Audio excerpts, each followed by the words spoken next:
You're nuts if you think I'm going to sit at home while you go gallivanting off with your girlfriend for. Enough, Ken said, raising his voice and stopping his wife's rant dead in its tracks.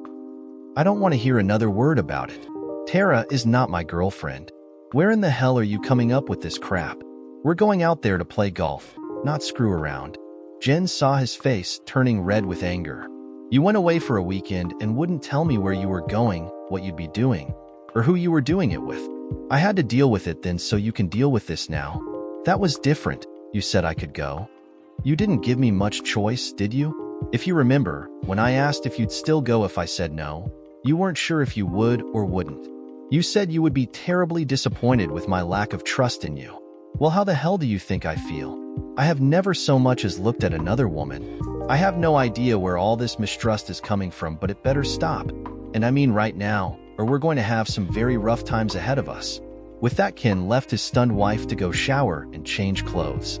Tears instantly clouded her eyes as Jen plopped down in one of the kitchen chairs. Damn, she thought, he's still mad. I wish I had never gone on that stupid weekend. I almost destroyed my marriage, and now it's coming back to bite me in the bum again. I really thought he'd pretty much forgotten all about it, but obviously that's not the case. It was the first thing he threw at me. The rest of the evening was quiet. Jen was pissed, but not so much at Ken. She was pissed at herself. She was taken by surprise when Ken told her of the trip. In the heat of the moment, she practically accused him of going off to have an affair. Dumb, dumb, dumb. She chastised herself silently. In her heart, she knew Ken wouldn't cheat on her, yet she just couldn't shake her anxiety. Later, as they lay in bed, Jen wanted to apologize. I am sorry, honey. I know you wouldn't cheat. I know that. It's just that I know how pretty she is and, well, just the thought of you and her in the same hotel for all those nights. There's just so much temptation. Jen, where is all this coming from? I've been on trips before, and you've never worried about me having an affair. At least you never said anything. I know. I don't know. Honestly, I don't know. I just have a bad feeling. Marge says she's real pretty and, Jen, there's a lot of pretty women out there. Some are even prettier than you. But you're my wife. You're the only woman I love, the only woman I want, in or out of bed. Oh, honey! She reached around his chin and gently pulled his face around to meet hers. She touched her lips to his and ever so tenderly held them there until slowly pulling apart. I love you so much, she whispered. Ken put his arm around her. She snuggled into his strong frame and silently slipped away into dreamland. The next day, Jen tried not to dwell on thoughts of her husband alone with two beautiful women and had almost pushed it from her mind until the phone rang. Hello, honey, greeted Marge. So did you hear about the boys' big weekend golf trip? You must be awful proud of your man. He's doing something right. I wish he'd let Jack in on his secret. Oh yeah, replied Jen. I heard all about it. She thought for a second about what her friend just said. What do you mean I should be proud of him? For what? What secret? Didn't he tell you? This whole golf trip thing is like a second bonus. Ken has already surpassed his quarterly quota. Jack says he's their top salesman for corporate accounts. No, he didn't even mention that. All he said was he, Jack, and that Tara were going to meet her sister for a 3-day weekend to go play golf. After that, we kind of got into it. I kind of expressed some concerns and he got pissed. He brought up that stupid weekend again. I thought he was over that, but evidently not. What do you mean, you got into it? What concerns? What are you talking about? What am I?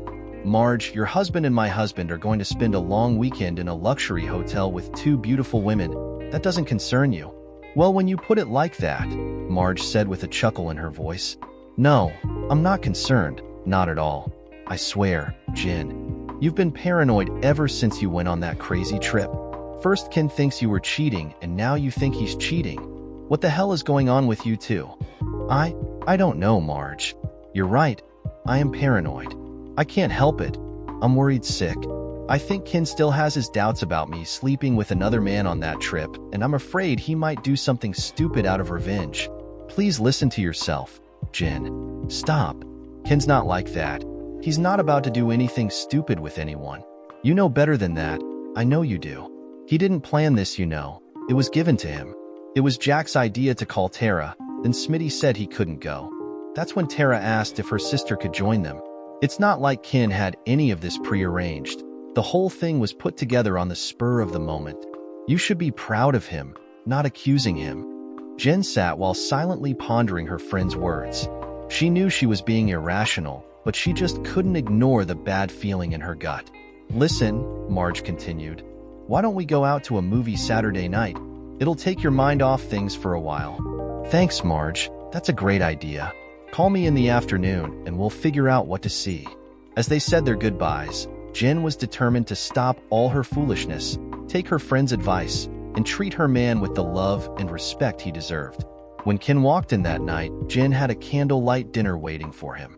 A good bottle of wine, a delicious meal, and a loving wife can do wonders for a man's disposition. After she cleared the table, Ken tried to help her with the dishes, but she would have none of it. You go relax, she told him. I'll be out in a few minutes. Ken almost felt guilty sitting in the den searching for something to watch on TV as his wife was clanging dishes in the kitchen. True to her word, though, she was soon done and was cuddled up alongside him.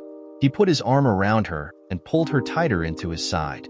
Almost imperceptibly, Jen reached over and started to unbutton his shirt.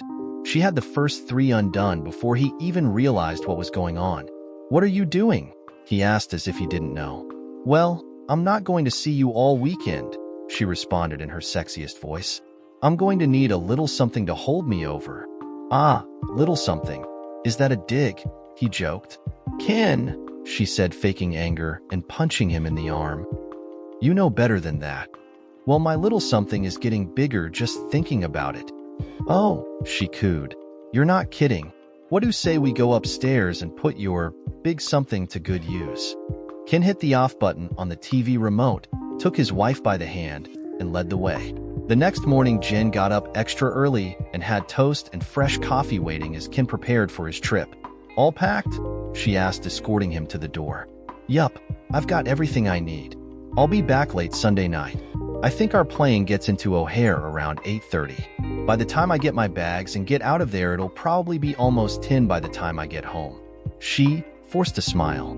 You have a good time, she told him while helping with the buttons on his coat. I will, he said with a smile. Everything was fine, but again, she just couldn't leave well enough alone, and her anxiety resurfaced. Just don't have too good of a time. You be good, Buster. Remember who you're coming home to, she said almost as if she was forewarning him. As soon as she said it, she wished she hadn't. The smile quickly left Ken's face. She could look right into his soul through his eyes and see the anger and disappointment.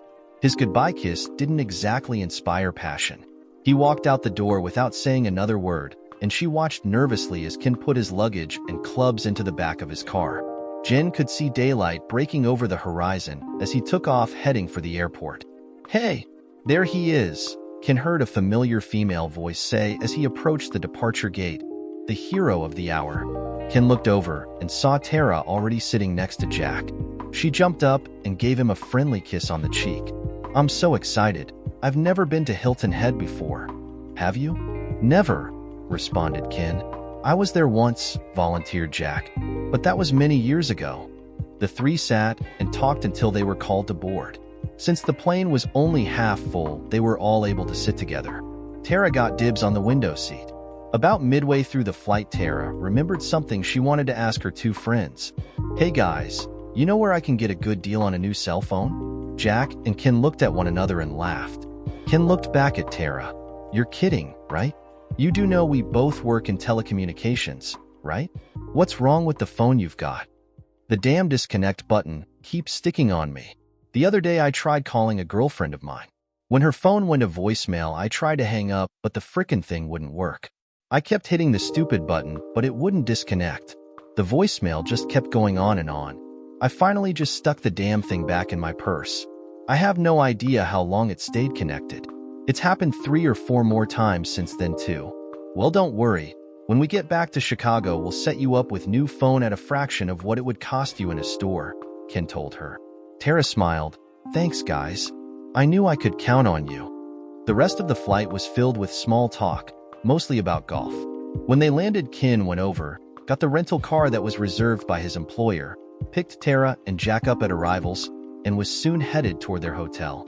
The weather was a balmy 68 degrees, a lot different than the 30-something degrees they left back in Chicago. They checked in, one room for Jack and Kin, and another for Tara and her sister Laura. They had about 2 hours before Kin and Tara had to go back to the airport to pick up the remaining member of their foursome, so they all met in the restaurant for breakfast. "When is our first tee off?" Tara asked. 1:13, Kin responded. "I hope Laura's plane isn't late," he added. "It's going to be tight as it is." They called when they got back to the room and was happy to hear Laura's flight was right on time. As soon as Kin saw her walking in from the loading gate, he knew who she was. Laura was most undoubtedly Tara's sister. They both screamed like little girls when they saw one another. Tara held out her arms as they approached each other.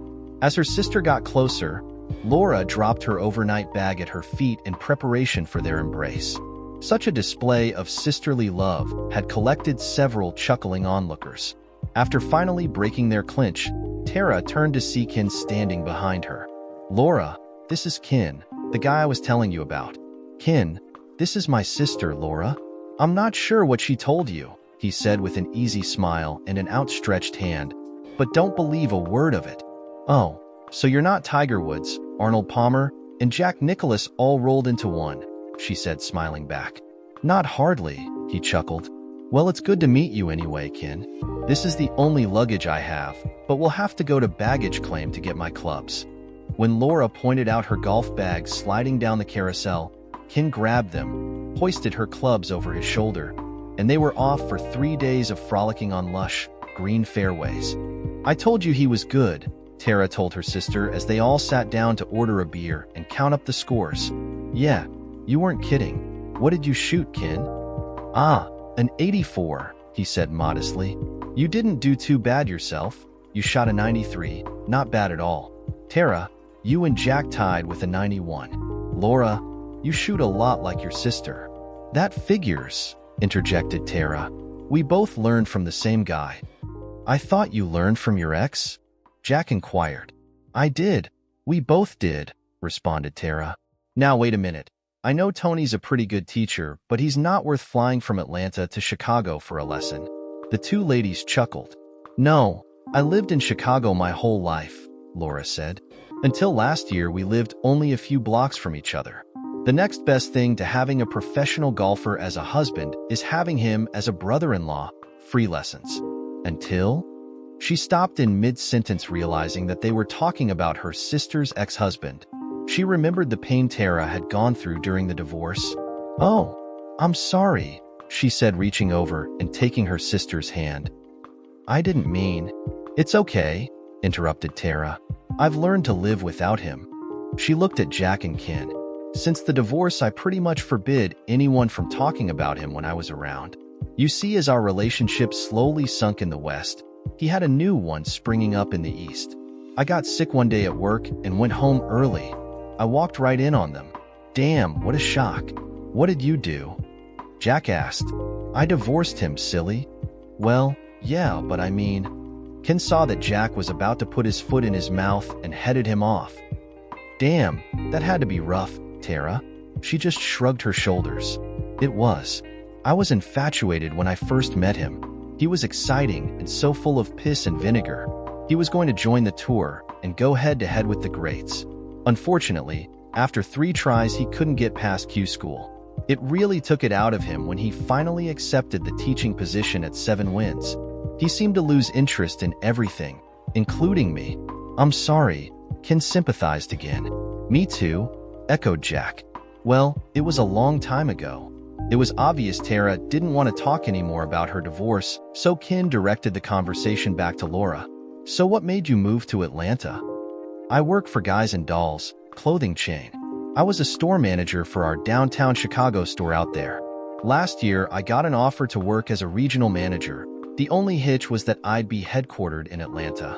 "What about your husband?" Jack asked. "What did he do? Just pack up and quit his job?" "My husband works as a time management consultant. He goes around to large corporations and shows them how they can improve their bottom line by streamlining things. He works from the house when he's home, but he travels a lot, so it doesn't make much difference to him where we live." Tara tells us you have kids, interjected Jack. Ah, yes, she answered, reaching for her purse. They are the light of my life. Laura pulled out her wallet and flipped to the section holding some glassine-protected pictures. Visibly beaming with pride, she presented her children one by one in living color. You have a beautiful family, Jack told her while reaching for his own wallet. Here's my brood, he joked. Tara was next, then both ladies looked at Ken. Jack knew the story and tried to divert the conversation away from its present subject and back to golf so his buddy wouldn't have to go into some painful memories, but Laura didn't catch on. What about you, Ken kids? He thought about just shaking his head no and moving on, but like Tara's divorce, it was a long time ago and it no longer hurt so badly. No, my wife, Jennifer, got pregnant just after our second anniversary, but she miscarried after 7 months. She went into a deep depression for about a year afterward. We both went to grief counseling and eventually learned to live with it, but Jen won't try again. She's been on birth control ever since. Both women were stunned. Oh, Ken, I'm so sorry, they said, almost in unison. Thanks, he replied. You never really get over something like that. You just learn to live with it. Suddenly, his voice perked up as he reached for his wallet. I do have a picture of my wife, though. Oh, she's beautiful, commented Tara as she took the picture for a closer look. Can I see? Asked Laura. Tara passed the picture on. Only Tara noticed the change in her sister's facial expression. Ever since they were kids, Laura's mouth would draw tight when she was under stress. It was very subtle, but Tara could always spot it. Yes, Laura said quickly, handing the photo back to Ken. She's very pretty. The next morning they all met for breakfast before their morning tea off. They had one round scheduled for 7:20 in the morning and another for 2:12 in the afternoon. The following day was Sunday. They had one round in the late morning, then they had to check out and catch their plane back to snowy Chicago. Except for Laura, of course, who would be returning to her husband and kids in Atlanta. Ever since Friday afternoon, while they were all talking about their families, Tara had noticed her sister's reserved mood. She asked her about it that night, but Laura insisted she was just tired from the trip then playing a round of golf so soon after getting off the plane. Tara accepted her explanation then, but it was a new day, and after a full night's sleep she was still acting strange. Tara was determined to get to the bottom of her sister's puzzling behavior, but knew she wouldn't get a chance to talk to her again until later in the evening. They had a full day in front of them. About the same time Ken and crew were getting ready for their second round of golf for the day, Jen's phone was ringing back in Chicago. She wiped her eyes with a tissue and tried to sound normal as she answered. Hello. Hey, girlfriend, greeted a cheery Marge. So, did you figure out what movie you want to see tonight? Oh, Marge, I'm sorry, I haven't even looked. It was soon obvious that the attempt to disguise her anguish was in vain. Jen, are you crying? Marge, I can't help it. Ken and he hasn't even called to tell me he got there safely, she sobbed. I think I'm losing him, Marge. Oh God, what have I done? Losing him, Jen. What the hell? What do you mean? What have you done? What's happened? Marge, I've done something awful, she cried. Jen, put on a pot of coffee and try to pull yourself together. I'll be over in 20 minutes, and you can tell me what this is all about. Okay, she sniffled before hanging up. Tara and Laura sat on the balcony of their hotel room. It had been an action-packed day with 36 holes of golf and dinner with Jack and Ken afterward. Now it was time to sit back, relax with a glass of wine, and catch up on some sibling gossip. But what was even more important to Tara was finding out why Laura had been acting strange every time she was around Ken. Okay, sis, spill it. What's going on? I saw the way you looked at the picture of Ken's wife yesterday, and you've been acting bizarre all day today, especially when Ken is around. Do you know his wife or something? If I tell you, you have to promise you'll never breathe a word of what I say to another living soul. I mean it, Tara. You can't say anything to anyone, ever. Promise? Yes, of course, I promise. Laura looked down and stared into her glass of wine. Just as she started to speak, the phone rang. Shit. Hold that thought. Tara put her cell to her ear. Hello. Hi, Tara, it's Ken. As soon as Tara knew who was on the other end, she turned on the speaker and set the phone down on the little table between her and her sister. Hey, Ken. What's up? Hi, Ken. interjected Laura with a slight hesitation in her voice. Ladies, he said, addressing them both. I was going over our schedule for tomorrow, and we're all going to have some free time before we have to leave. So I was wondering if you ladies would like to have one last dinner before we all go home. I've been hearing about this little bistro that's not far from here, and I thought we could stop there on the way to the airport. What do you say? From what I hear, the place is usually packed, and I'll have to make reservations now if you want to go. Tara looked over at her sister. With a nod of her head, Laura okayed the future plans. Yeah, Kin, that sounds like fun, Tara responded. Count me in, chimed in Laura. Okay, I'll call and make the reservations. We'll see you guys for breakfast tomorrow morning about 8:30. That'll give us plenty of time before we have to be on the first tee. Okay, Kin, we'll see you then. They said goodbye, and Tara reached over and disconnected the call. That Kin's a nice guy, isn't he? Commented Laura. Yeah, I'm really going to miss playing with those guys, but at the same time I hope their friend will be able to make it next year. We were talking about him on the plane. They said he's getting stronger, and they were pretty sure he'd be able to join them again this summer. But enough of that. You were about to tell me why you've been acting so weird lately. I slept with his wife, mumbled Laura in a voice indicative of her shame. Well, what? What do you mean you slept with whose wife? With Kin's wife, Jennifer. Hold on. This makes no sense at all. How could you sleep with his wife when? Just before I left Chicago, Bill and the kids were already in Atlanta, but I had to stay behind for a week while I finished training my replacement. The company put me up at Water Tower Place, remember? Tara nodded her head, but still couldn't quite grasp what her sister was saying. Anyway, I was downstairs in one of the restaurants eating lunch one day when Jennifer came over to my table. She'd recognized me. I dated her brother in high school. I couldn't believe she remembered me.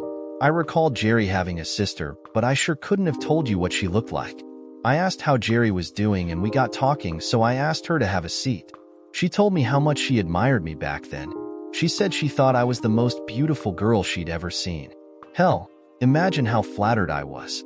I asked if she'd had lunch. When she said no, I told her I had an expense account and lunch was on me. After she ordered, we talked some more.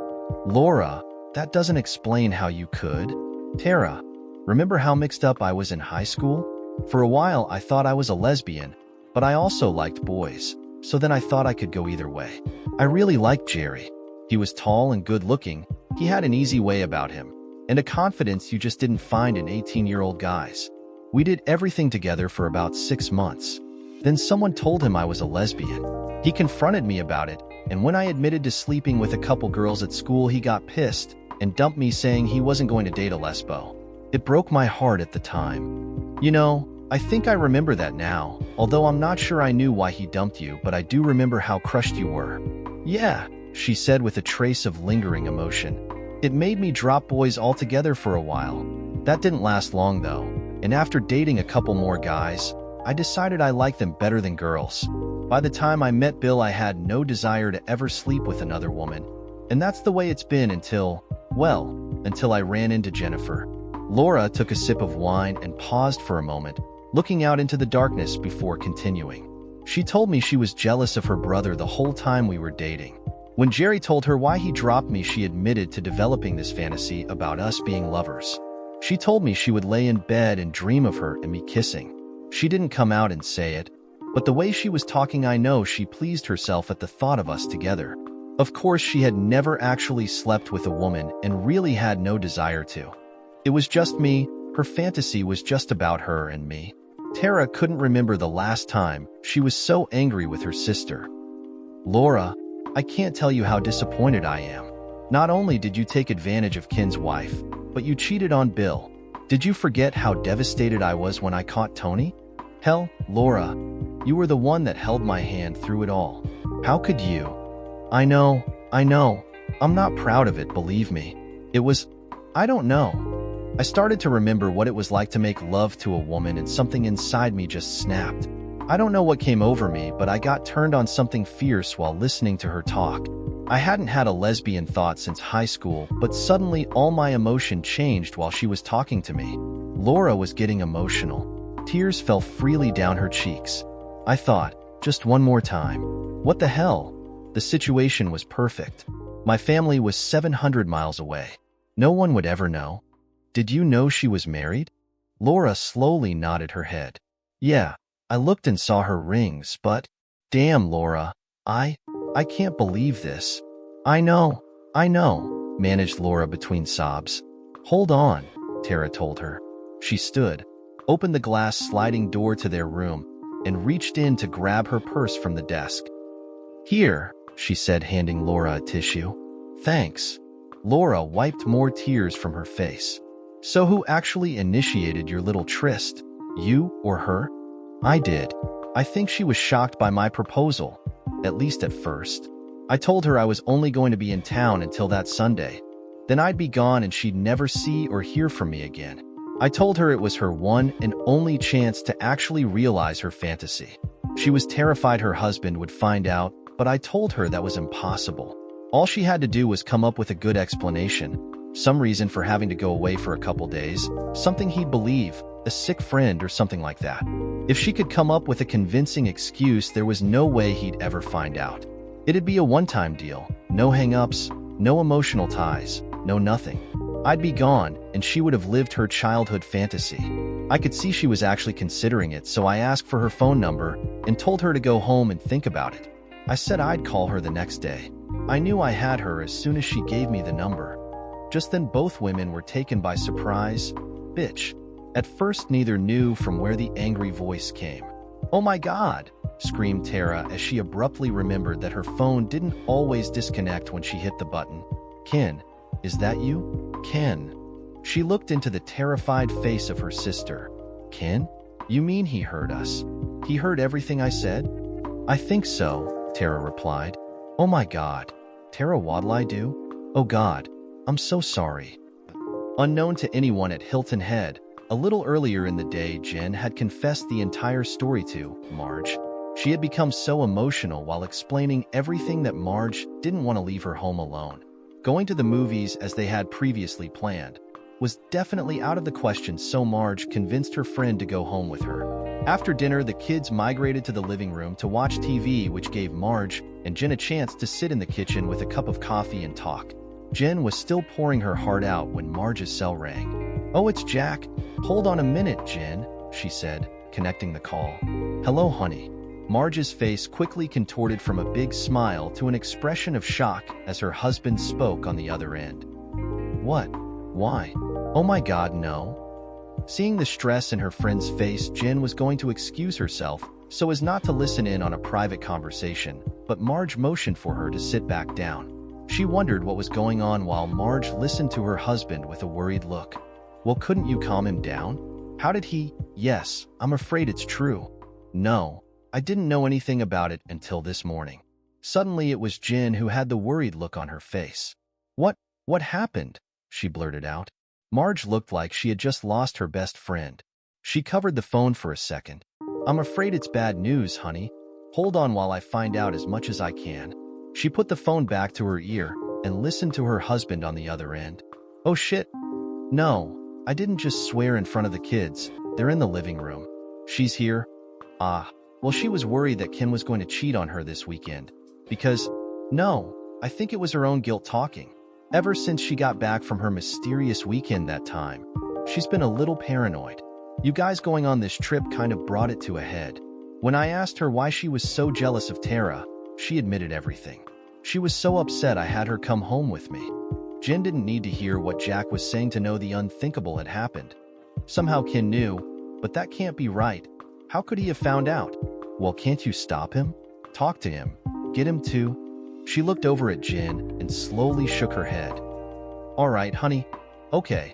If by any chance he comes back, please let me know. Okay. I love you too, honey. Bye.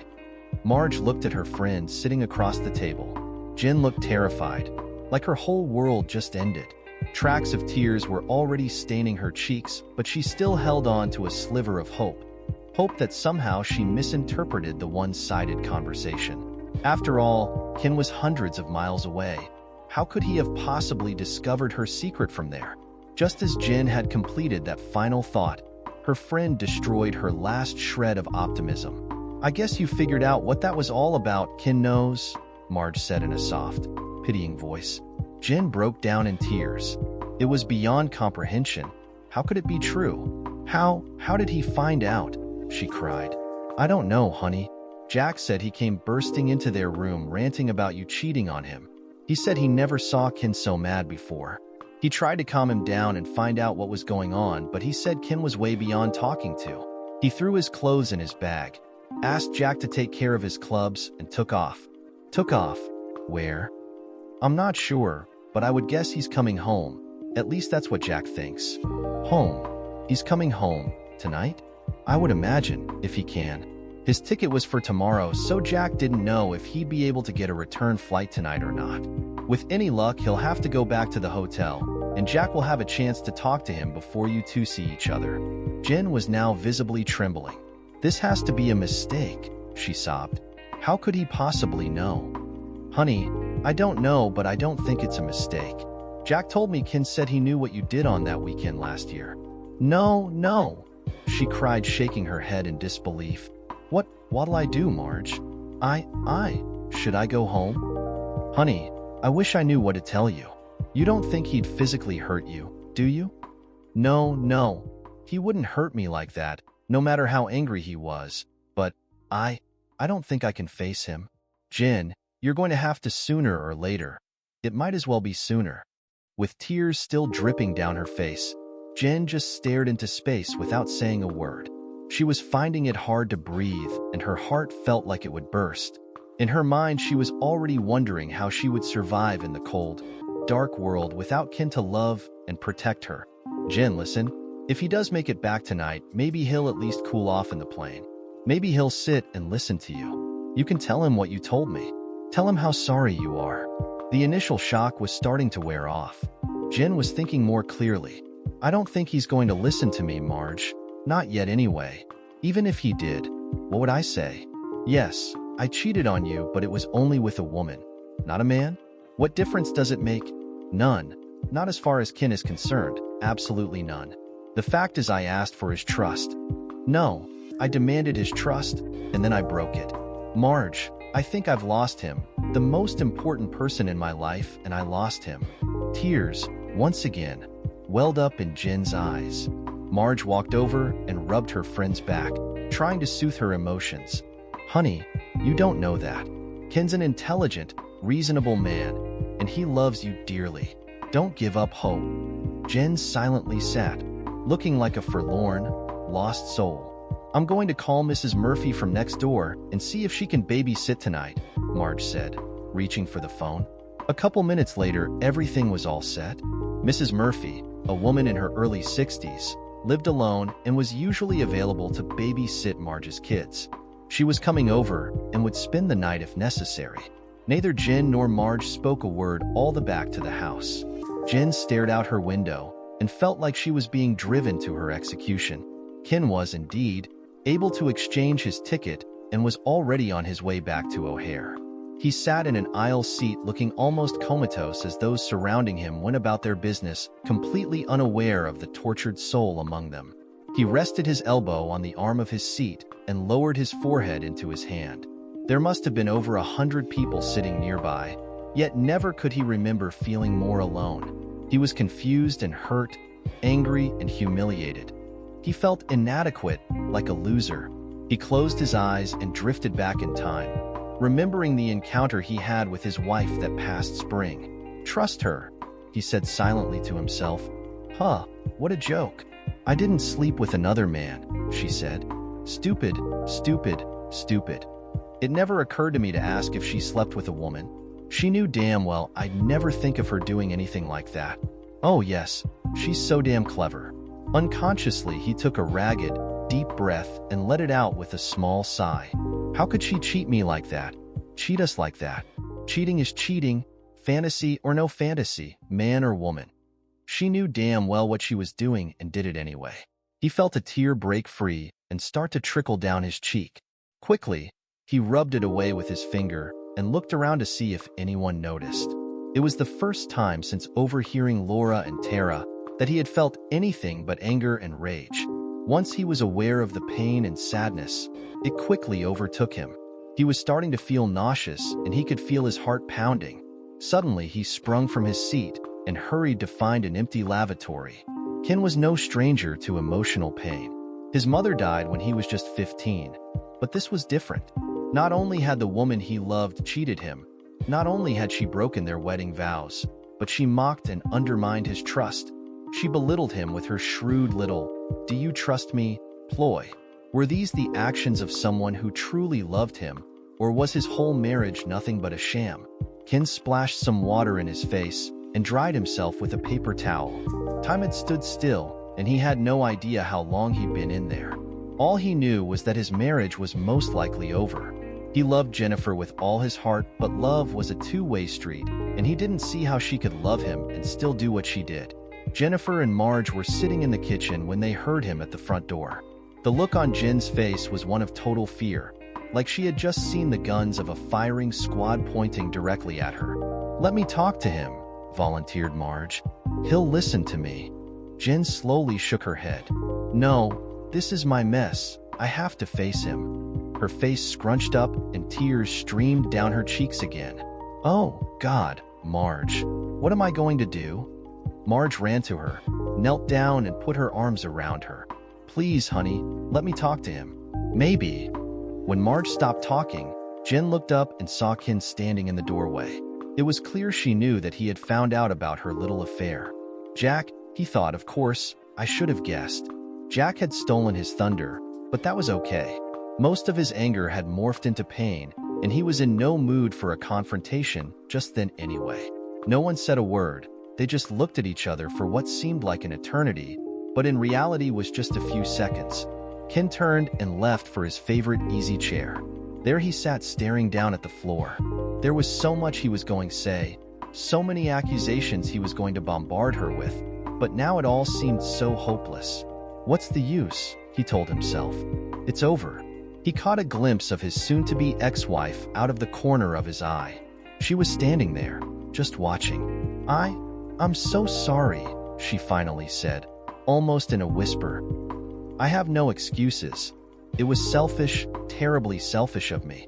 Since then, not a day has gone by that I haven't regretted what I did. I've regretted it because I love you, Ken. I love you so much, and I knew how much you would be hurt if you ever found out. I am so very, very sorry. Ken scoffed. Yeah, sure. You love me so much that even though you knew how much it would hurt me, you went ahead and did it anyway. Yeah, that's real love, all right. And all that talk about Tara being my girlfriend, huh? Nothing but a smokescreen. Very clever, Jen, very clever. No, that's not it, Ken raised his hand. I don't want to hear it. I don't want to hear any more of your lies. You're conniving. Just leave me alone. Right now I can't stand the sight of you. Jen's heart dropped. He didn't say or do anything she hadn't really expected, but she had clung to the slightest thread of hope. She could see in his face, her hope was misplaced. I'm sorry, Ken. I'm sorry for the pain I caused you. I never meant to hurt you. Marge was listening from the kitchen. I don't want to hurt you anymore. I have a bag packed. Marge offered to let me stay with her for a couple of days. Go, he said, raising his voice. Just go. Get out of my sight. It looked to Marge like Jen was about to collapse. She rushed to her side and grabbed her. Come on, honey. Let's give him some time. Ken heard them rustling around behind him as they grabbed Jen's suitcase from the hall closet and left through the front door. I love you, she said in a weakened voice as she was led out by her friend. Ken never budged from his chair. He heard Marge start her car and pull out of the drive. He saw her headlights pass by the window. She was driving away with his life, with the future he thought he had with the woman he loved more than anything. This time there was no need to try and control himself. He lowered his head into his hands and let the tears flow. The next morning, Marge was surprised when she heard Jack. She looked at the clock. It was only a little after 10:30. Jack, I wasn't expecting you until later tonight. Yeah, well, Laura's little story about her and Jen and Ken walking out kind of put a damper on things. I grabbed the first flight out this morning. He must have gotten a flight out last night because he never came back to the motel. Oh yeah, he got home about midnight. I was with Jen when he walked in. What happened? Well, about what you might expect. Ken told her to get out. He didn't want to even look at her. I brought her home with me. She's still upstairs sleeping. I hope you don't mind. Shit, what a mess. I don't really know about her staying with us, Marge. The last thing I want to do is get in the middle of this thing. Ken's been my best friend for a long time, and I don't want him thinking I'm taking Jen's side. Okay, she relinquished. Let's just play it by ear and see how things go. Are you hungry? I just got up myself. Jen and I were up till 4 this morning, talking. I was just about to make some breakfast. The kids were already out doing their own thing, which gave Jack and Marge a chance to talk over bacon and eggs. Okay, tell me, how the hell did Ken find out about Jen cheating on him? You're not going to believe it. Remember I told you Tara had a sister named Laura? Yeah. Well, she's the one Jen cheated with. No, but I thought she lived in Atlanta? She does now, but she lived in Chicago up until last year. How's that for a "it's a small world" story? He told her how Tara and her sister came to his room the night before so Laura could apologize to Ken, but was a little too late. That's when he learned about his buddy overhearing their conversation. Tara came along to give her sister moral support, he said. She needed it too. She was crying so hard I could hardly understand her sometimes. In between sobs, she told me the whole story. She took full responsibility for the whole thing and said she talked Jen into it. Before they left, Laura asked me if I thought Ken would contact her husband. I didn't know what to tell her. I kind of doubted, but I've never seen him that way. I told her she should go home and confess. It would be a lot better for him to hear it from her than from Ken. You think she'll do it?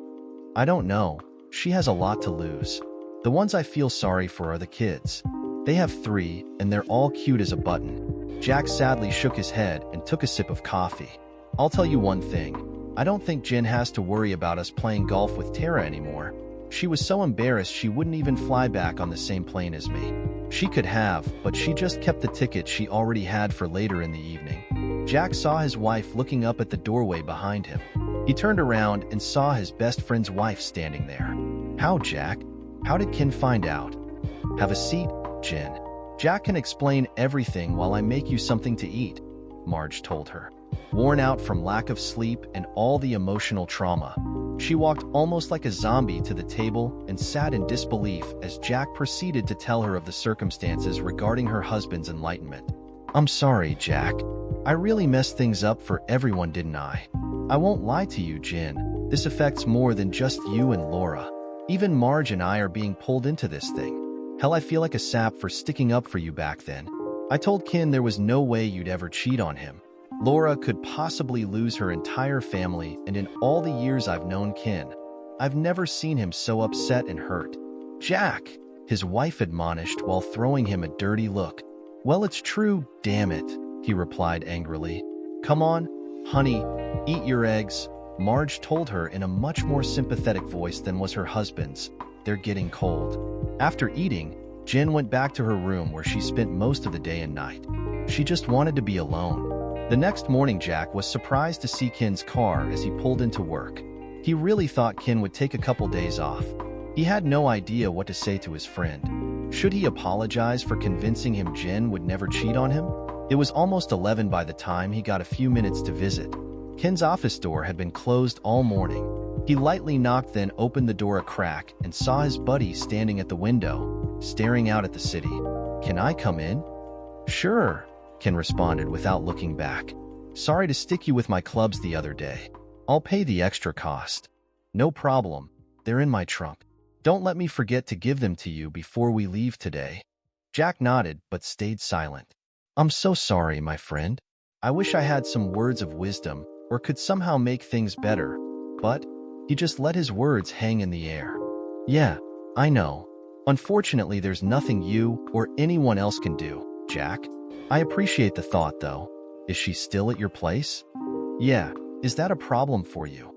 Because if it is, no problem. Are you sure? Because I won't let her stay if you... Jack, it's okay, really. Ken walked over and sat down behind his desk. Jack sat on the opposite side in his usual chair. Damn, Jack, I don't know which is worse, the fact that she cheated, or the way she did it. I remember that whole conversation like it happened yesterday. Anyone else would have made up some lie, but not her. No, she had to make a fool out of me. Do you trust me? She asked. Shit, nothing like grinding my nose in it. Jack responded. I really don't think that was what she was trying to do, Ken. I'm not sure just what she was thinking, but I really don't think she was deliberately rubbing your nose in it. From what Laura told me. Laura, when did you talk to her? She and Tara came down to our room right after you left. Laura wanted to try and apologize. They only missed you by 2 or 3 minutes. They both felt like shit. Tara had tears in her eyes, but Laura was downright bawling. Ken didn't say anything. He just turned his head and looked out the window again. Jack could see the hurt in his buddy's eyes. Any idea what you're going to do? File for divorce, I guess. What else can I do? She cheated, Jack. Yeah, I know she cheated, but look, don't do anything just yet. I mean, there's no hurry, right? Take some time and think it through. Maybe, I don't know, maybe go see a counselor or something. Don't just throw it all away, man. Don't make me out the bad guy, Jack. I'm not the one who cheated, was Ken's curt retort. No, I'm not saying that. Look, you're my best friend. Whatever you decide, I'm with you. I just know you're hurting right now and probably want to strike out and hurt her back. All I'm saying is don't do something in anger that you'll regret later. That's all. Ken continued to stare out the window as he thought about what his friend just said. After a few seconds, he promised Jack he wouldn't make any rash decisions. A week later, everything was still in a state of flux. Ken knew what he had to do. He even reached for the phone to call his lawyer a couple times, but he just couldn't bring himself to punch in the number. Jack was just leaving the building to go on a local sales call when he ran into a familiar face. Laura, what are you doing here? Hi, Jack, I came to see Ken, she told him sheepishly. I can only imagine what he must think about me, but I have to apologize to him. I have to tell him how sorry I am. How's he doing? How's he doing? He replied snidely. Not good. He kicked Jen out of the house. She's staying with me and my wife for the time being. Oh God, no. It wasn't her fault. I talked her into it. I have to tell him what happened, Jack. Do you think he'll see me? I doubt it. Besides, Jen's a big girl. She wouldn't have been there if she didn't want to be. At least that's the way Ken's going to look at it. I think you're wasting your time, Laura. I really do. I have to try, Jack. This whole mess is all my fault. I've got to try. Well, I can guarantee if you go in there and just say you want to see him, he'll have you kicked right out of the building. What can I do? I came all the way out here. I can't go back without at least trying. Jack thought. Damn, he told himself. He hated getting any more involved in this whole thing than he was already, but look, I'm on my way out to a sales meeting.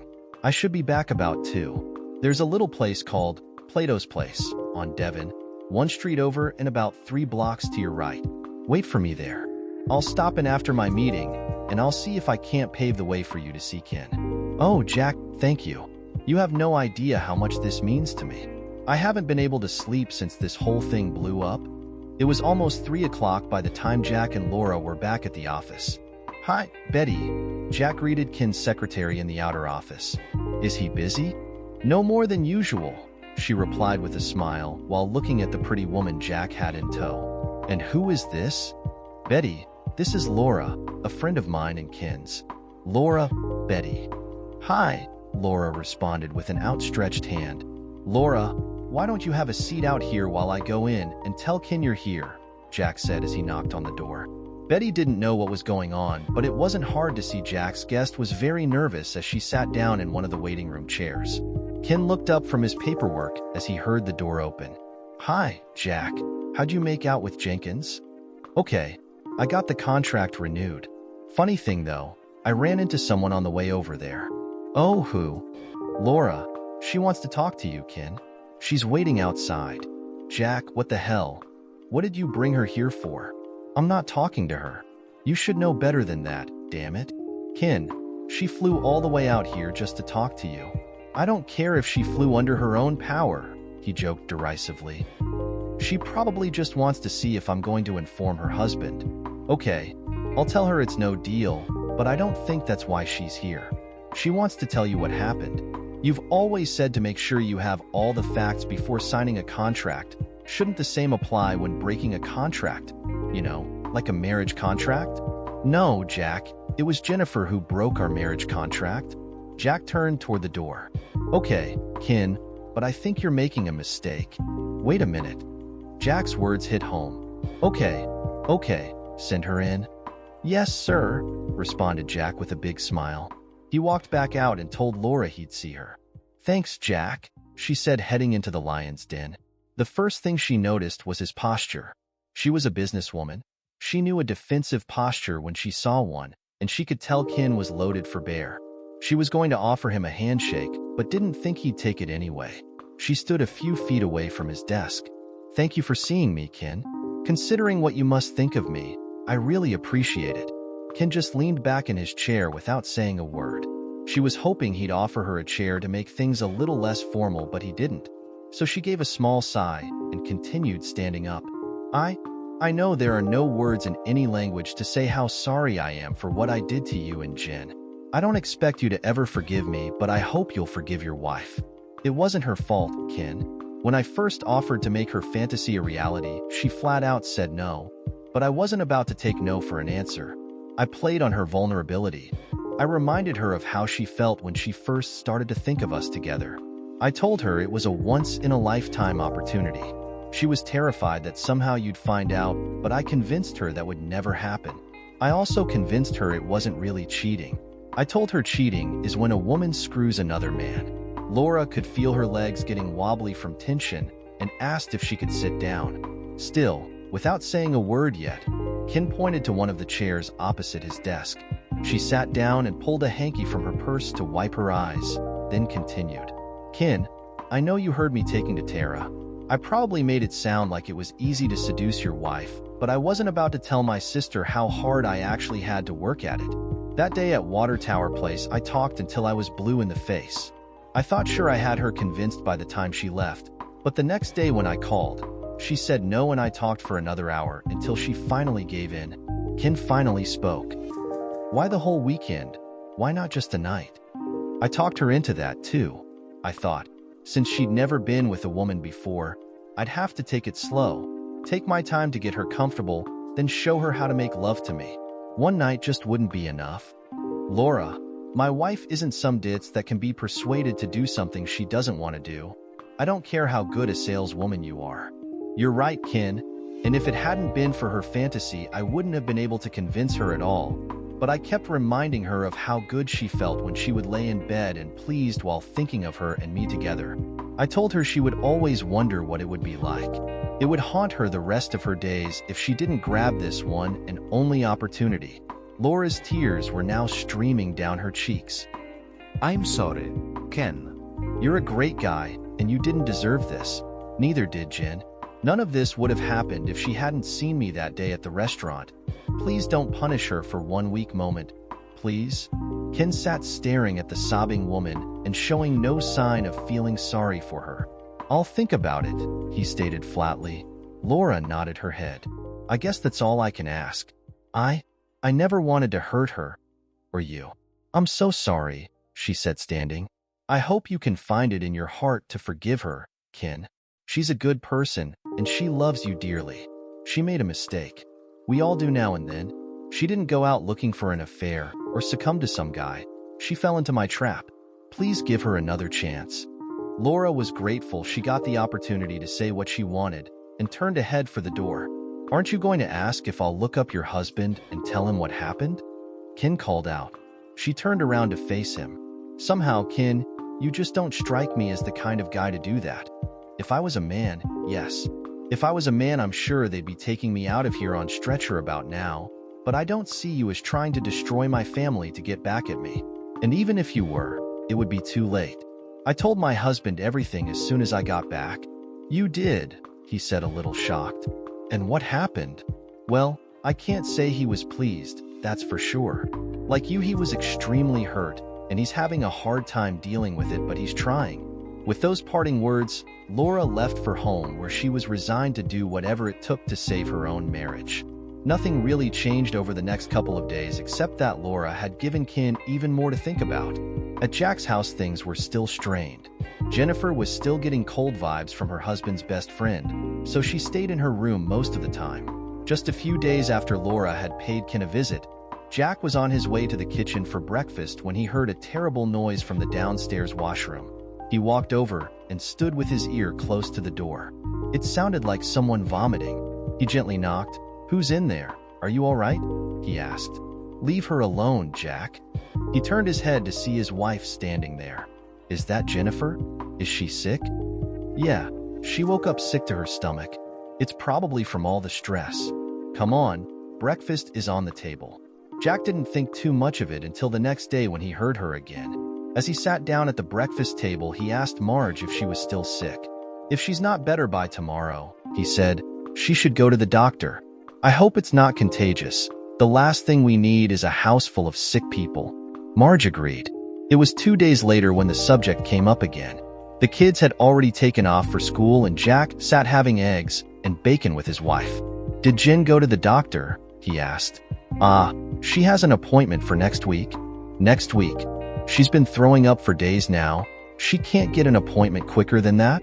When Marge didn't answer, Jack knew immediately something was wrong. What's going on? Is it something serious?" She doesn't want me to tell you," said Marge, holding her head down. "Tell me what, Marge? You know better than that. There are no secrets in this house. Now what the hell is going on?" He was starting to get angry. Marge reached over and laid her hand over his in a calming gesture. "She's pregnant." "Pregnant? Pregnant? Holy, is it Ken's?" Now it was Marge who was angry. "Of course it's Ken's. How can you even ask something like that?" she scolded. "Hey, she cheated on him with a woman. Who's to say she didn't do the same with another guy?" "Jack, I'm surprised at you." "What? Don't give me that. When someone shows they're not trustworthy, it opens all kinds of suspicions. You lie about one thing, and suddenly everything you've ever said is called into question." "I'm sorry, but that's how it is, Marge." She groaned under her breath. He made sense, although she didn't want to admit it. "Jack, I can't believe you honestly think Jen would go out and screw another man." "I don't. Not really, but actions have consequences, and when people lose their faith in someone, well, it's damn hard for that person to ever regain their trust again." "I know," Marge admitted with a sigh. "Are you positive she's pregnant?" Marge nodded her head. "Jack, I've have 3 kids. I think I can recognize morning sickness when I see it. I made her take a home pregnancy test yesterday, and it was positive. The doctor's visit next week is just to confirm it, but there's not a doubt in my mind. You can't tell Ken though, not yet. That's why she didn't want me to tell you." "What do you mean, don't tell Ken?" "He's got a right to know his wife is pregnant with his kid." "Agreed. But right now she's scared to death. You remember what happened before?" "Of course I remember." "What did she do? Stop using her birth control?" "No. She has a diaphragm, but it must have slipped." "What difference does it make?" "It happened." "I don't get it. Why doesn't she want to tell Ken?" "I doubt very much that he'd divorce her now." "That's just it. She doesn't want him to think she's trying to blackmail him into taking her back. If they do stay together, she wants to make sure it's because he still loves her and not just because he feels it's his obligation." "Well, I must say, that's admirable on her part, but it doesn't make sense. Of course he's going to feel it's his obligation.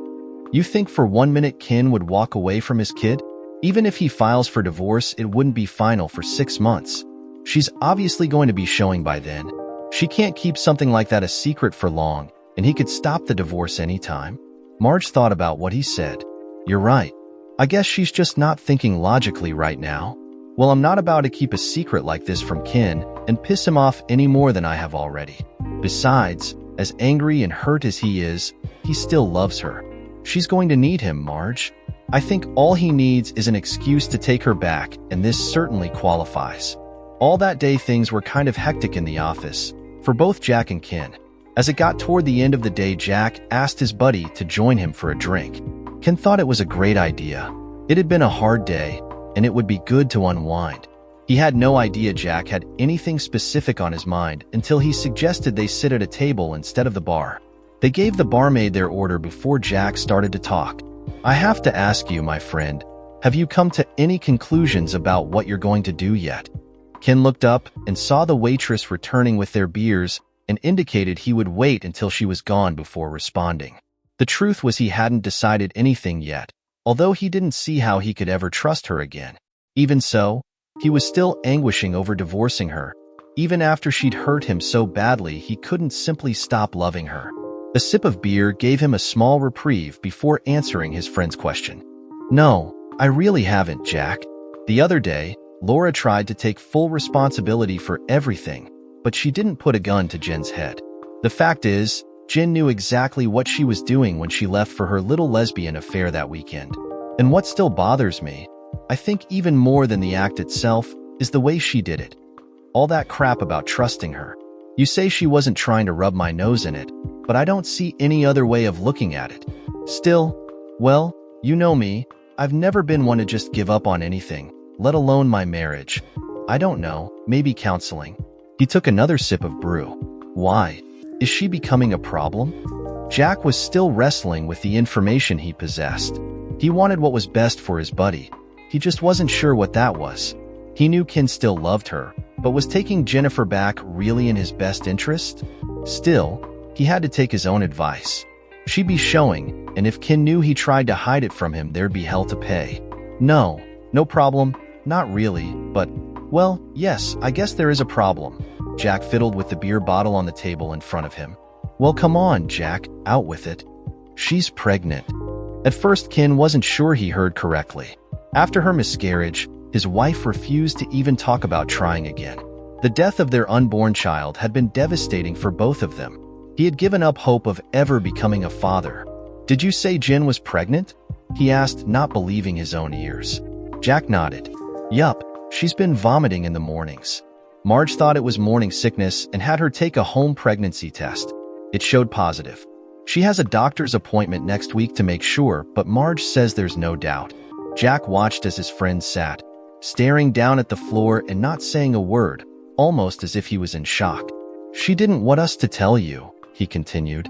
Marge says she's absolutely terrified, but even so, she didn't want to get you back only because you felt you had to. She wants you back because you love her. She knows damn well I love her. She'd have the divorce papers in her hand already if I didn't love her. Jack had no idea what was going through his buddy's mind, but it was obvious he was struggling with the new information. I've got to think about this, he told Jack. In the meantime, don't say anything to Jennifer. As far as she knows, I'm still in the dark, okay? Yeah, sure, I won't say a word. Jack had somehow expected his friend to say he would take her back immediately after hearing the news and was shocked at Ken's reaction. He had to ask the question, are you still thinking about divorcing her? I don't know, Jack. I just don't know. I still keep going back to that conversation we had. All that, do you trust me crap? I need some time to think. Her being pregnant puts a new wrinkle in things. Ken took a big swallow from his bottle. Are you ready? He asked. They both left the bar and took off for home. Marge wanted to ask what happened as soon as he walked in the door, but Jen was helping her with dinner. It wasn't until later at night, after putting the kids to bed and after Jen retired for the night, that she got a chance to quiz her husband. So, did you tell Ken? Yeah, I told him, he replied a little hesitantly. And what did he say? Is he going to have her move back? Well, he didn't react the way I thought he would. He did mention counseling, but he also said he still had some more thinking to do. He's seriously considering divorce. I never thought it would go that far, but that's the way it sounded to me. He's got it in his head that she was rubbing his nose in it when she asked him to trust her like she did. It was the supreme act of disloyalty and disrespect as far as he's concerned. He just can't get past that. For the first time since the whole mess started, both Marge and Jack had to seriously consider their friends might be getting divorced. My God, Jack, what'll she do if he really divorces her? It'll destroy her. I know, honey, but it's not our call. We'll do everything we can for her within reason, but I'm not turning against Ken. If it comes down to taking sides, you know where I stand. I know, she said sadly. I just never thought it would come to this. 3 days after Jack and Ken had their talk, Jen's phone rang. When she saw who it was, she started to tremble with fear. It seemed she waited forever for him to call, but now she was terrified to answer. Her hand shook and her voice was weak. Hello, Ken. Hi, Jen. How are you doing? His voice sounded cold, which added to her anxiety. Okay, how about you? I'm doing okay. Jen, we have to talk. I still have a lot of unanswered questions. I've been thinking of the best way to go about it, and I think it would be better if you and I had the help of a professional, a counselor, Marriage counselor, I guess. This was the best news she'd had in weeks. She wasn't sure what unanswered question he was referring to, but any chance to beg for his forgiveness was welcome. She'd get down on her hands and knees and kiss his feet if that's what it took. She quickly took him up on his offer and said she would meet him anytime, anywhere he wanted. Okay, let me check around and see if I can find a good counselor. I'll call and let you know when I do. Ken, she hurried up and spoke before he had a chance to hang up. Yes? I'm so sorry for all this. I love you so much. Is all he said before hanging up. Ken had a lot of issues. Trust was probably the biggest. Would he ever be able to trust her again? He had a plan that he hoped would answer that very question. Maybe it wouldn't restore his faith in her completely, but it would help. Unless, of course, she chose to deceive him again. In that case, it would be the end. Soon after they had talked, Jin's phone rang again. She looked but didn't recognize the number. Hello, she answered a little hesitantly. Hello, is this Jennifer Ryan? Yes, I'm Jennifer Ryan. Who is this? Ms. Ryan, my name is Linda Wilson. I'm calling from Dr. Holdstrom's office. Your husband has retained us for a series of counseling sessions with you and him. Would you have a moment to set your first appointment? Yes, she replied with excitement. Anytime at all, the sooner the better. Linda explained that before their first joint session, the doctor wanted to see each of them alone for an hour. They would each be given the opportunity to tell their side of the story openly and freely without any reprisal or hurt feelings from their spouse. Ken had already made his appointment for the following afternoon.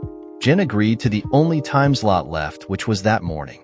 After listening to them, the doctor could see Jen's naivete of the situation. She believed the entire problem centered around her lesbian encounter, but after listening to Ken, he knew there were a lot more issues at hand. Ken was a little surprised at her appearance when she walked in for their first joint session. He could tell she wanted to look good for him, but in spite of makeup, she looked thin and a little gaunt. There were dark circles under her eyes and her complexion was pale. She gave him an uncertain smile and greeted him in a frail voice. Even under the care of their best friends, it was easy to see the last few weeks had been very hard on her. With the preliminaries out of the way and both of them seated, the doctor started the session. Mr. Ryan, after talking to each of you separately, I realized that Mrs. Ryan really is not aware of the total scope of your grievances. Therefore, we're going to start with you. I want you to tell her what you told me the other day. All right, answered Ken. He started to speak, but looked down at the floor instead of looking at her. I can almost come to terms with what you did. Laura came to my office a few days ago and told me how hard she worked to convince you, almost pressuring you into your little lesbian rendezvous. What makes it so unforgivable is the egotistical way you felt you had to rub my nose in it, the complete and total disrespect and contempt you showed me. What? She almost screamed. No, never, honey. I never. Please, Mrs. Ryan, interjected the doctor. Let him finish. Thank you, he said, lifting his eyes to the elderly man across the desk. Don't tell me no. Do you remember what you asked the first time we talked about it? Do you trust me? You knew damn well you were hurting me like that. If you had tried to make something up, some plausible story about why you had to be gone for the weekend, I'd say, okay, she was at least trying to spare me the hurt. But no, you gave me all that crap about trust. You played me for a sucker and I fell for it. By now, Jen was wiping her eyes with a tissue, trying to keep up with the tears. Ken had stopped talking, and as hard as it was to speak through her sobs, she couldn't let him go on thinking what he was. She had to set the record straight. No, Ken, you have it all wrong. It's just the opposite. The doctor was about to cut her off again, but Ken gave him a nod to let her resume. Ken, there is no excuse for what I did. It was a despicably selfish act. It was the worst thing I've ever done in my life, and I did it to the most important man in my life. I knew what I was doing was terribly wrong. Nonetheless, I wanted it so bad I couldn't help myself. But our discussion had nothing to do with not respecting you or rubbing your nose in my deceit. I love and respect you more than any man I ever knew. When I saw Laura sitting in the restaurant that day, I couldn't believe it. I was hit with a flood of memories. I remembered how much I liked and admired her when she was dating Jerry, and I remembered the shame I felt when I fantasized about her and me together. She wiped away more tears before continuing. You know my dad doesn't like homosexual. My brother isn't much better. I might be more liberal in my thinking, but that doesn't mean I still don't know how some of the people I love would see me if they knew I fantasized about a lesbian act. Jin, that has nothing to do with... Please, Kin, hear me out. Let me explain, please. Kin sat back in the chair, as if defying her to justify breaking his trust. I'm just trying to explain how I felt. I was ashamed and humiliated when I was younger, but I still couldn't help myself. That day, when I saw Laura at the restaurant, she said it was a one-time thing and I'd never have the chance again. She even used the word I thought of at the time. Fate. It was fate that put us back together. I wanted it so bad I could taste it. Realizing what she said, she looked down in embarrassment. I didn't mean that the way it sounded, she said. Go on, the doctor told her without cracking a smile at the unintended pun. Okay, well, in spite of how I knew my family would feel, how you would feel if you ever found out, I just had to do it. I'd never have the chance again. And of course no one would ever find out, including you. How could you? Mrs. Ryan, interrupted Dr. Holdstrom when he saw she was getting off track. Why did you ask for your husband's trust then break it? Can you see how he would feel you were rubbing his nose in your deception? Yes, I see that now, but at the time, I didn't think about it like that. I didn't do it to rub your nose in it. Not at all, just the opposite. I did it that way because I couldn't lie to you. I'll admit, at first I thought about it, but I just couldn't do it. I couldn't do it for two reasons. One, I truly have way too much respect for you to try and fool you with a lie, and two, I'm a terrible liar. I couldn't take the chance of tripping up on my own lie somewhere down the line. If you knew I lied to you, you wouldn't rest until you knew the truth. I know you. If I just asked you to trust me and didn't tell you anything, there was no way I would be exposed for lying. I knew you would be suspicious and maybe a little hurt, but not nearly as much as you would be if you knew what I had done. No, I thought about it. Simply telling you I had to go and I didn't want you to ask questions was the safest way. At least that's what I thought. Jen's throat was dry. Dr. Holdstrom got her a drink of water, and she continued. It wasn't until I came home and saw the smashed lamp that I realized how much I'd hurt you. I wanted so much to make it up to you, but you wouldn't let me. How, Jen? Ken broke in. The anger in his voice startled her. How do you take away someone's pain, especially when you were the cause of it in the first place? I don't know, she wept. I didn't realize what you were going through. I thought you'd be curious and a little ticked. I'm sorry, Ken. I'm just so sorry. Okay, the doctor spoke up. Emotions are running a little high. Let's take a break and try to calm down a little. Mr. Ryan, I want you to analyze what Mrs. Ryan said. Does it make sense to you? If not, why? Do you have more questions? Ken had listened to her every word. Knowing his wife like he did, somehow it actually did made sense to him. If it was true, then she wasn't trying to make a fool out of him, but he still had trust issues, those he would deal with a little later. For now, he just sat back and took everything in. Please believe me, honey, she said, looking at him. I was trying to minimize your hurt as much as possible, and I was sure I could make it up to you as soon as I got home. Of course, that didn't work out like I thought it would, she said, putting her head down again. The doctor stopped her there and turned to Ken, asking him to explain the pain he felt that weekend. As he spoke about all the tortuous emotions he had gone through, Jen cried harder and kept apologizing. When it was her turn to talk again, both Ken and Dr. Holdstrom could see and hear the sincerity in her voice. There was nothing phony about her remorse.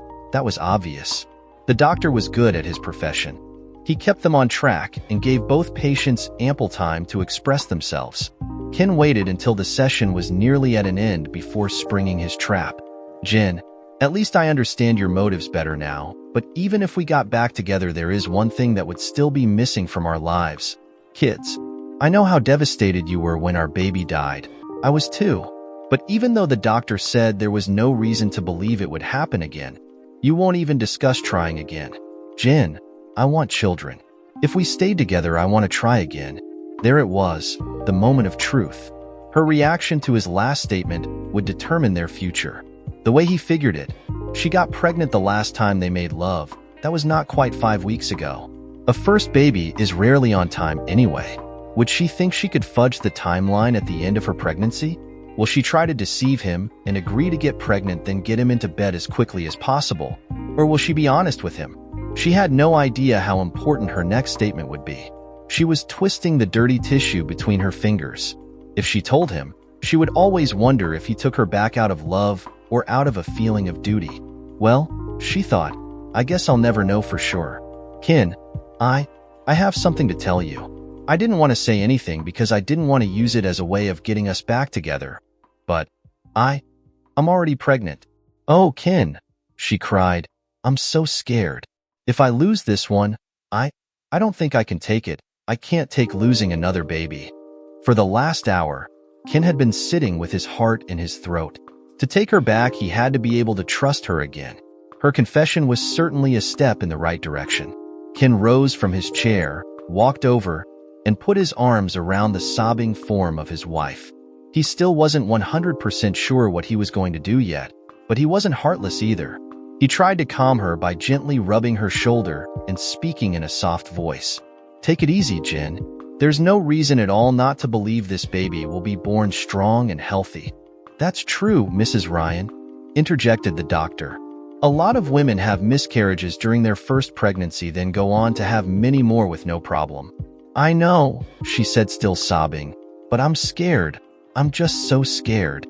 The doctor got her another cup of water while Ken continued rubbing her shoulder and speaking in a calm, soothing voice. The allotted time for the session had already gone over, but both Ken and Jennifer were doing so well that Dr. Holdstrom didn't want to stop them. Now, however, it was time to end it. He confirmed the date and time of their next session the following week, and they left his office together. As much as he wanted to bring her home with him, Ken still had a couple of unresolved issues and wanted to go over the things that were said in the doctor's office. She was still trying to get control of herself as she walked toward her car when Ken told her he wasn't about to let her drive in her condition. He insisted on taking her to Jack and Marge's. He walked her inside and made sure she was okay, then asked Jack to ride back with him to get her car. It had been a tiring and emotional day. Ken was wiped out by the time his head hit the pillow. Over the course of the next week, Ken thought about nothing other than everything that had transpired between him and his wife, and the events that led them to where they were. One of the concerns that had bothered him the most was the brazen way in which she deceived him with her question about him trusting her. It was out of character for her, and for a while, he wondered if he even knew his wife at all. The motives she gave at the counseling session sounded more like her kind of logic. As far as he knew, she had never lied to him. He could imagine her thinking, what if I mess up down the road and he discovered I lied to him? Whereas by simply asking me to trust her, yeah, she would have definitely felt that was the safer way to go. Then of course there was the act of cheating itself. It made no difference to him whether she was with a man or woman. It was still betrayal. Laura had tried to assume full responsibility, but Jen could not be exonerated. Okay, there were mitigating circumstances, he thought. Her long-time fantasy, Laura's salesmanship, it still didn't make a difference. He had only to make a choice, forgive or don't forgive. He stayed up half the night mentally going through everything that had happened. He looked into his heart, and sometime around 3 a.m. he'd made his decision. It looked as if spring was finally nudging Old Man Winter off his perch in Chicago. For the first time since December, the temperature reached the mid-40s. Pools of melted snow made walking a straight line anywhere impossible. Ken was already seated in the counselor's office when his wife entered. She looked nervous and scared again as she sat down. "How are you, Mrs. Ryan?" asked Dr. Holdstrom. "Okay, I guess. I had a doctor's appointment yesterday, and he confirmed my pregnancy. I guess I'm just still scared." "That's understandable, Mrs. Ryan." "Honey," Ken let the term of endearment slip out. It was the first time since coming back from Hilton Head. "Please try not to worry. This baby is going to be strong and healthy. He's going to be a straight A student and a football star. He's going to bring the prettiest girl in town to the senior prom and go on to excel in college and in everything he tries. He's going to marry the most wonderful woman in the world, just like his old man did, and give us lots of grandchildren. I know it." She almost missed the most wonderful woman in the world comment. "How do you know it's going to be a beau? Did you say the most wonderful woman in the world?" Ken sat back with a small grin. "What if I did?" Suddenly her face lit up. You could see the hope in her eyes. "Oh, Ken, please don't play games with me. Does that mean you forgive me?" Jen, I can't tell you how much it hurt when I heard about what you did. I was filled with anger over your deceit. At the same time, the pain of knowing you chose someone else over me was unbearable. I kept thinking, would I have done the same thing if I were in your shoes? The answer was always a resounding no. Ken rose from his chair and walked over to pour himself a cup of water. But I also had to take into account 8 years of happiness with you as my partner in life. Did those 8 years warrant your forgiveness? Yes, they do. Before he could say another word, Jen jumped from her chair and threw herself into her husband's arms. Oh, Ken, I love you so much, she cried, squeezing any daylight from their bodies. I love you too, he replied. But this is a one-time, get-out-of-jail-free card. You understand that, right? Yes, yes, my darling, she said, nodding her head quickly. I promise to be the best wife and mother you could ever want. After giving birth to a healthy baby boy, Jennifer Ryan kept her promise. 2 years later, little Kyle Ryan had a baby sister, Monique. Kyle grew up strong in mind and body and even took the prettiest girl in town to the senior prom. At least he thought she was the prettiest girl in town. 5 years later, he married her. Monique grew up to be a fine young woman. Even if she was a little headstrong and gave her father fits sometimes, she was always the apple of his eye. Jennifer and Ken Ryan still live happily as man and wife. Now retired, they both love doting on their 5 grandkids. Ken still plays golf almost every Sunday with Jack, Smitty, and Arnie. Yes, Arnie recovered from his bout with cancer and was back hitting the little white ball with his buddies. They all saw Tara at the course from time to time. In fact, she still filled in once in a while. What happened to Laura and Bill? Well, that's a whole story in itself, isn't it? Dear listeners, please share your thoughts in the comments section below, and don't forget to like, share, and subscribe.